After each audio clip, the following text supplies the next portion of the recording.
Cubs fam, 3v3 Grand Arena action is upon us. Love it, hate it, wherever you're at on the spectrum.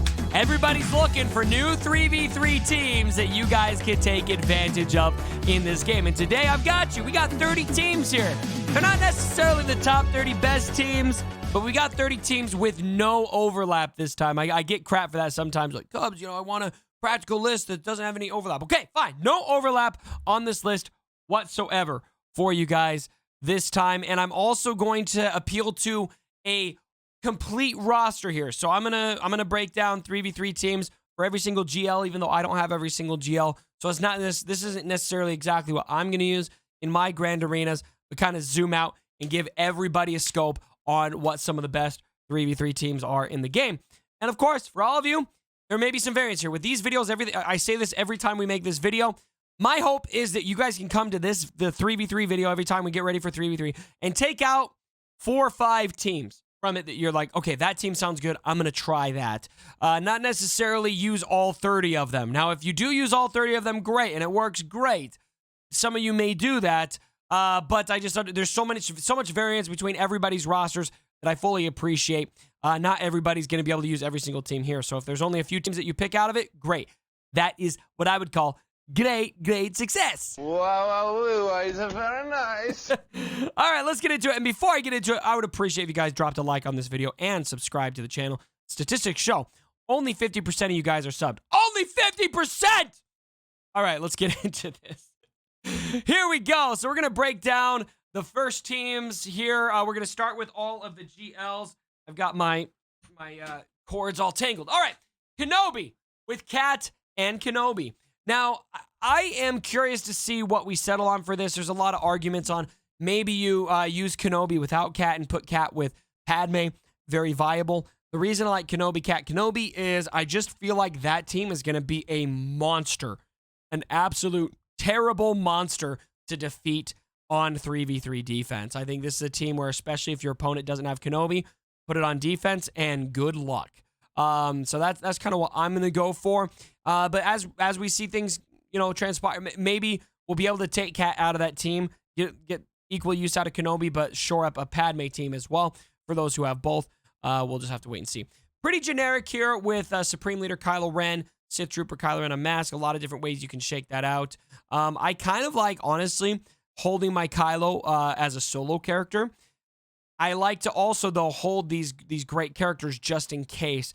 I've fallen into a trap where I hold Kylo as a solo character, but I don't hold enough of his supporting cast to get out of a sticky situation if I need to mirror match a Kylo or something like that. And so I like to put these characters there, and then if I can get away with using him as a solo, I will do that. JML.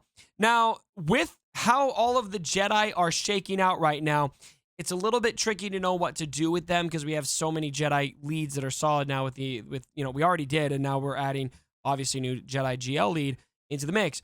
So a lot of different ways you can do this. This is probably how I'm going to do it. I think this is a pretty solid, stout defensive team you can place. You got to have a really good team ready to beat this. However, a lot of people will hold their Jedi Master Luke or their Jedi Knight Luke Skywalker and Hoda to duo another team. That works really well in 5v5 especially. In 3v3, undermanning is a little less valuable unless you're able to solo. You only have the one unused spot. And so I'm kind of just going to go ham with my Jedi Master Luke team. But again, I appreciate there's a lot. I mean, with Jedi Master Luke, when we were putting this video together, I agonized over what I felt was best for Jedi Master Luke. And so you guys may disagree. That's fine. I respect it. There's just so many different things you can do with him. I don't have Cam on this list, for example. You could put Cam with Jedi Master Luke Skywalker. Maybe put Cam Yoda Jedi Master Luke Skywalker. Something like that. Cam is another one where I'm just like, I don't know what to do with this guy. Kind of wish that he would go with a Jedi JML. And maybe that's what you do. Maybe you put, or not JML, JMK. Maybe you put Cam with JMK and have your cat over for, a Padme team. So just other ideas that I'll throw out there as we're kind of talking through this. This is a great 3v3 team for Rey. Now, I'm going to suggest this team only if you have a very high offense Rey. The point of this team is you're going to make it very difficult to get everyone dead before Rey just lights everybody up. Sith Eternal can counter this. if your Rey has low offense. But if you've got a Rey with really high offense, if you've modded her well, you've got 12,000, 13,000 offense on your Rey, put this on defense. Sith Eternal teams will struggle against it unless they have counter modded very, very well. But even then, it gets real dicey. And I think this is going to get even better once we have Relic 9 in the mix. All right, Sith Eternal Wat Tambor. This is the only GL I'm saying save for offense. Don't put him on defense. I mean, unless maybe he's the only GL you've got, your opponent doesn't have a GL. Even then, though, there's just a lot of ways to counter Sith Eternal. But Sith Eternal with Wat, very solid counter for this team up here, especially if that Rey does not have high enough offense. But please look at the offense before you take in your Sith Eternal against Rey. Other options are maybe you can throw Armor in here if you need a little added protection. But even then, I have found when Rey has more than 13,000 offense, more than 13,000 offense, it's really dicey with Sith Eternal, even with Armorer in there as well. Maybe you bring in another pre-taunt, something like that, but you just get thin fast. And especially, if you're not able to get that Beskar out there, it could be lights out pretty quick. But I do save Sith Eternal as a way to counter other GLs. He also will counter JML pretty effectively, and he can solo a lot of great teams. And so really great character to hold for offense. All right, moving out of the GLs, here's a spicy pick for you. I'm going to show you the next two. So Gas, I hold for offense. I like to use him as a solo character wherever possible, but I would recommend bringing in a supporting cast just in case. So I don't have a team right now for ARC Trooper, for example, and so I'm gonna save ARC Trooper and maybe use him with Gas if I need to. But my game plan will be to use Gas as a solo character because he can solo a lot of teams. But Maul lead with Darth Revan and Bastila Shan. Now, before you guys scoff at this team actually really has potential because of what Maul is able to do with his leader ability. And big credit to my guild leader, Go Cubs, who pointed this out to me. And he actually used this and had a lot of success with it last Grand Arena 3v3 season. So you get the evasion, right? But you also gain 20% turn meter at the start of the battle, right? And so if you have a fast Darth Revan,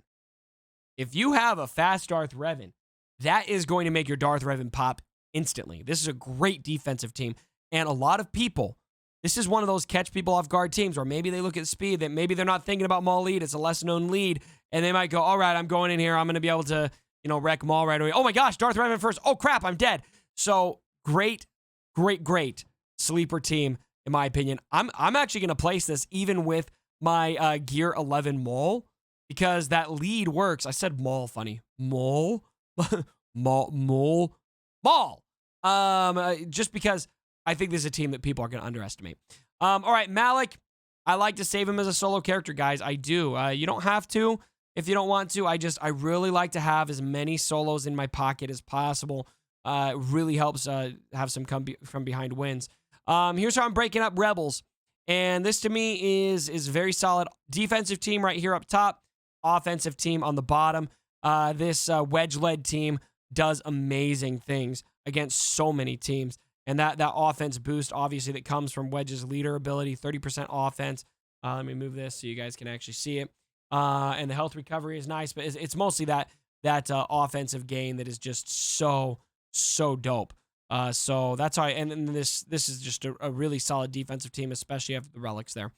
All right, here's a couple great defensive teams. Now, I have already recommended these teams to you guys if you saw my last 3v3 video. If you haven't seen this yet, give this a try. Poggle the Lesser, even if he's undergeared. I was placing this undergeared. I got so many holds with this team on defense because it shores up your Jangos. Check it out. We're gonna have to move my camera so many times and look at these abilities. Separatist allies have 30% offense. So this is like wedge lead, basically. And then we also got the health recovery as well, and whenever they attack out of turn. So adding that 30% offense to Jango is something that is just so valuable, and especially if you've got a Relic 7 Jango, I would suggest right now this is gonna be mostly for those of you who have a higher Relic Jango, and then also something I'm forgetting, being reminded, 25% offense also in the chat or in the unique ability. So you got multiple routes to offense for Jango in there. Super good team. This team as well, Newt, B1, Brood Alpha. Trust me. Trust me. This one was more reliable than this one on defensive holds for me. This caught people off guard so much. And I think Brood Alpha is one of those characters you really, really want to put on defense in 3v3. Bugs, people know how to deal with bugs right now. So many options for it, right?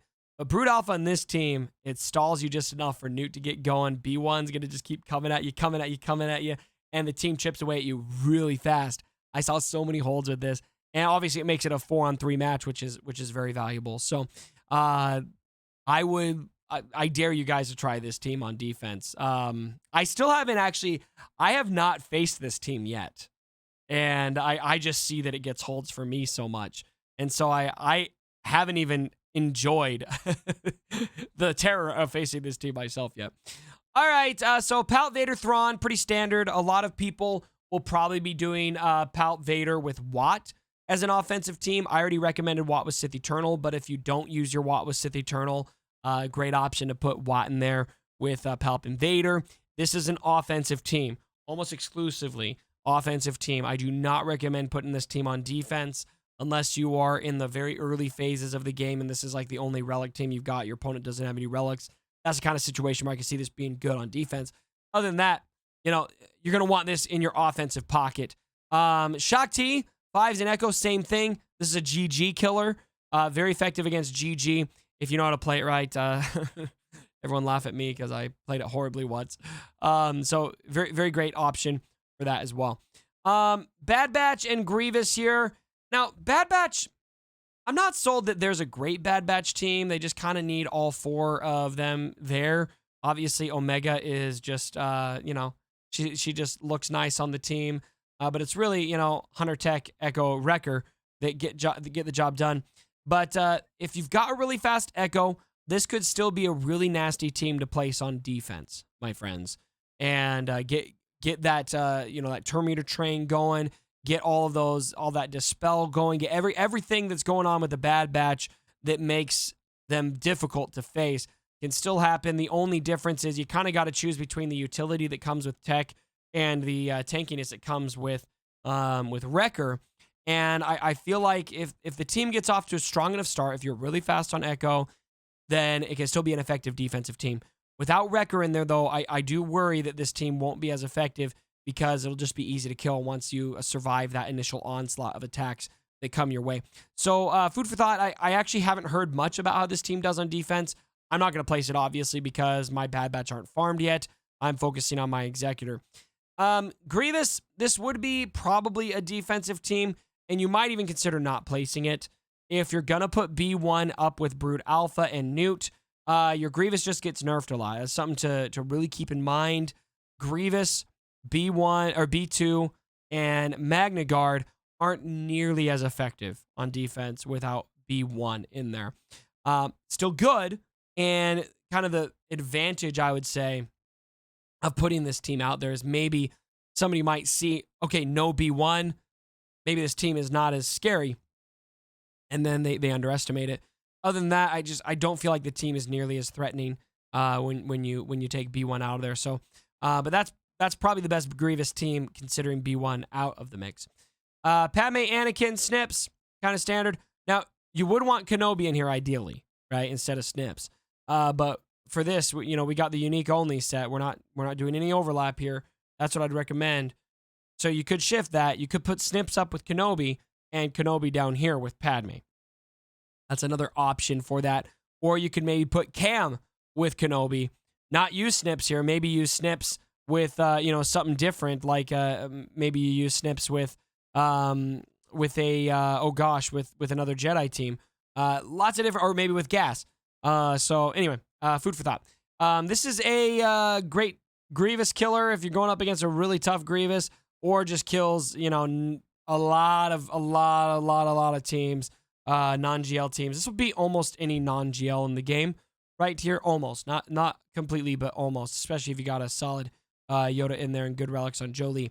Do not sleep on Aura Sing Lead, my friends. I really like the idea of this team. Even I actually might place this on the back wall, even with my undergeared Sing and Mando. Because of what Sing adds here, she's going to add with her leader ability. That's unique. With her leader ability, you've got that use an ability while buffed 10 times. So you start the battle stealth, considering Bosk has his mass assist. Another option is you could put Grief Karga in there, get more of that those abilities going. But you're going to get that contract fast. You're going to get that contract fast. I guess the mass assist actually doesn't matter because it's using ability. But that's going to come fast. Mando's sitting there. Bang. And if Bosk is quick enough and Bosk gets his taunt off and they stall just long enough, then Mando can delete somebody really fast. And so this is probably the best defensive team if you're taking Jango out of the mix, in my opinion.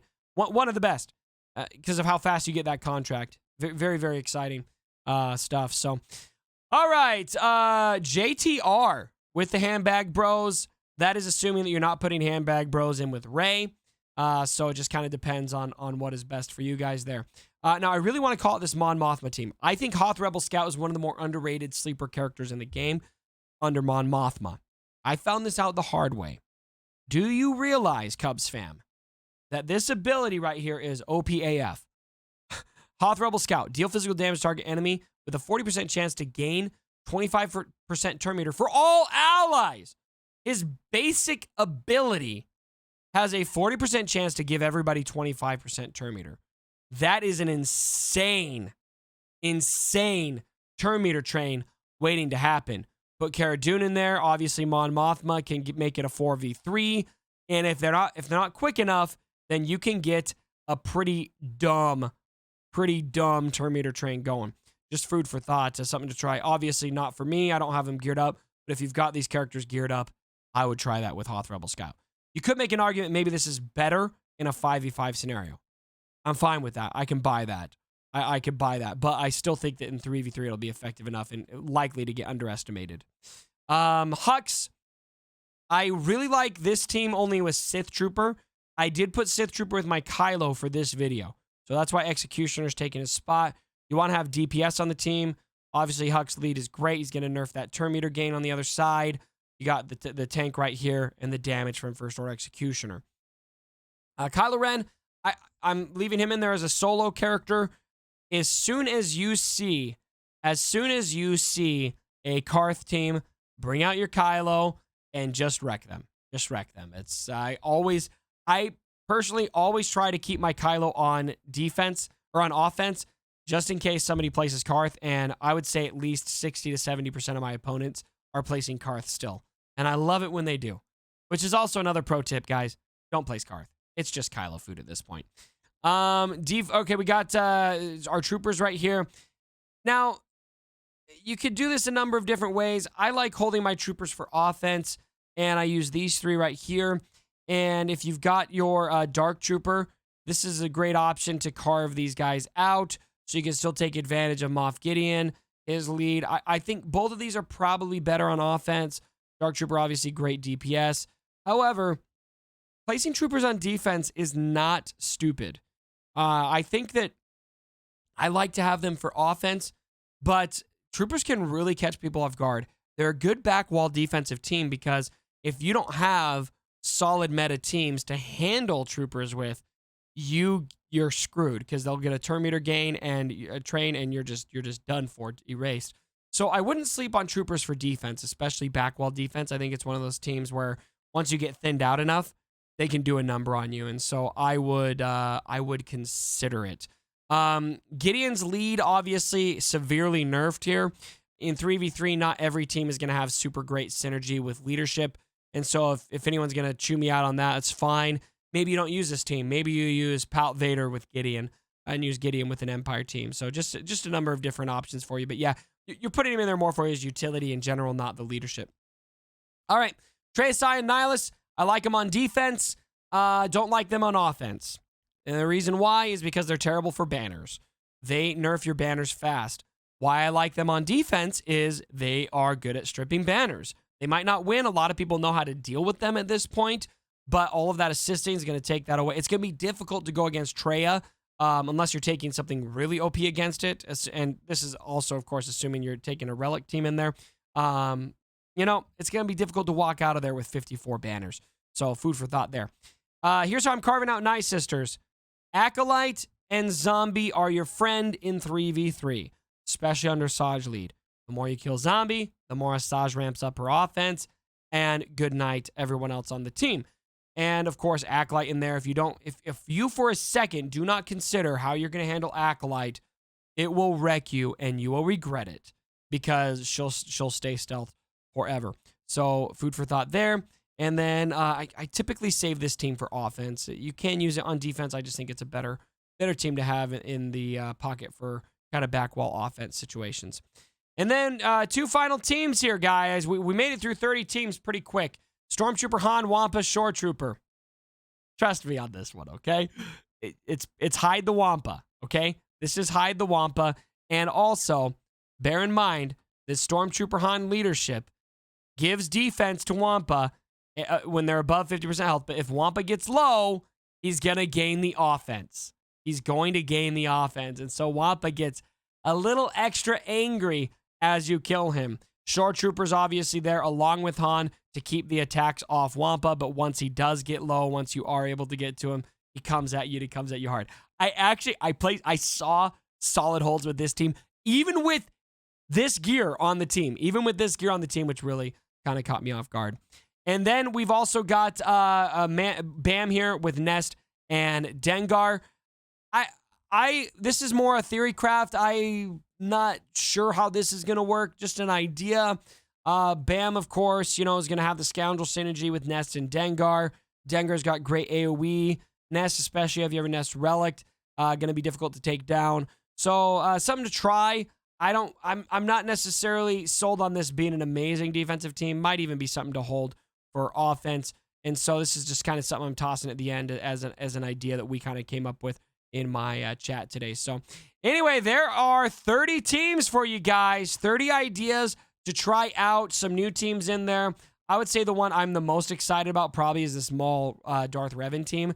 I do not think that people are going to think through that team very well. I think it's going to look kind of easy, especially with a Gear 11 Maul for me. But even just anybody seeing Maul, nobody's that threatened by Maul. But that speed boost to Darth Revan could really catch people off guard. So let me know what you guys think down in the comments below. Like the video on your way out, and definitely share with me some of your epic 3v3 team ideas on the way out. And as always, my brothers, don't forget,